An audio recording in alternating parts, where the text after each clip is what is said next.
উন্নত বিশ্বের এমন কিছু দেশ আছে যেসব দেশে স্থায়ী হওয়া তুলনামূলক সহজ। শুধু ঘুরে বেড়ানো বা চাকরি করাই নয়, চাইলে পাকাপাকিভাবেই থেকে যেতে পারবেন সেখানে। এমনকি বিনা খরচেই বাড়ি, গাড়ি ও বিলাসবহুল জীবনযাপনের সুযোগ আছে সেই সব দেশে। যদিও সে দেশের সবখানেই নয়, নির্দিষ্ট একটা অঞ্চলেই বসতি স্থাপনের সুযোগ মেলে। বিশেষ কিছু শর্ততে মেলে আর্থিক অনুদানও। যেখানে বিদেশ ভ্রমণে অনেকের কাছে স্বপ্নের মতো সেই স্বপ্ন পূরণের ক্ষমতা সবার থাকে না, খরচটাই হয়ে ওঠে বড় বিষয়। সেখানে বিনা খরচেই কোনো দেশ আবার দেয় বসতি স্থাপনের সুযোগ। এজন্য মেনে চলা লাগে কিছু শর্ত।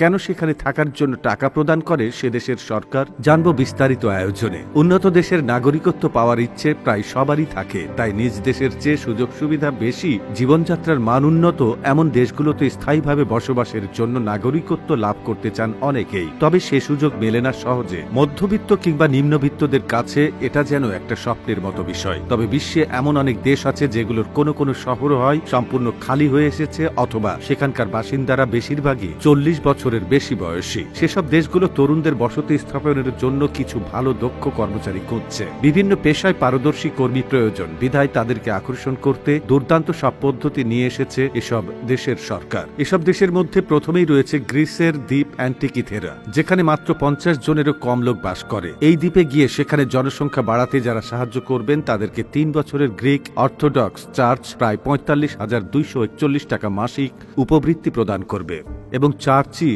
আপনাকে বসতি স্থাপন করতে সাহায্য করবে। দ্বিতীয় দেশ আয়ারল্যান্ড। সম্প্রতি দেশটির সরকার আইরিশ স্টার্টআপ উদ্যোক্তা প্রোগ্রাম নামে একটি প্রোগ্রাম চালু করেছে। এই প্রোগ্রামের আওতাধীন আবেদনকারীকে $41,56,622 পর্যন্ত অর্থ এবং 1 বছরের ভিসা প্রদান করবে। তৃতীয় দেশ ইতালি, যেখানে ইনভেস্ট ইয়ার ট্যালেন্ট প্রোগ্রাম নামে একটি প্রোগ্রাম পরিচালনা করেছে দেশটির সরকার। এখানে গবেষণা করতে যাওয়া ছাত্র ও গবেষকদের অর্থ প্রদান করা হবে। প্রোগ্রামটি 8,31,324 টাকা পর্যন্ত অর্থায়নের পাশাপাশি 1 বছরের ভিসা প্রদান করবে। এমনকি ইতালির জনবিরল শহর ক্যান্ডেলাতেও এমন কর্মসূচি চালু হয়েছে। এই অফারের দ্বারা একজন ব্যক্তি নিজের জন্য 66,505 টাকা থেকে শুরু করে 4 বা তার বেশি পরিবারের সদস্যদের জন্য আনুমানিক 1,66,264 টাকার ফান্ড পাবেন। চতুর্থ দেশ পর্তুগাল। দেশটির সরকার স্টার্টার ভিসা নামে একটি প্রোগ্রাম চালু করেছে, যা দেশে ব্যবসা শুরু করতে চাওয়া ও উদ্যোক্তাদের অর্থায়ন ও সহায়তা দুটোই প্রদান করবে। প্রোগ্রামটি $41,56,825 পর্যন্ত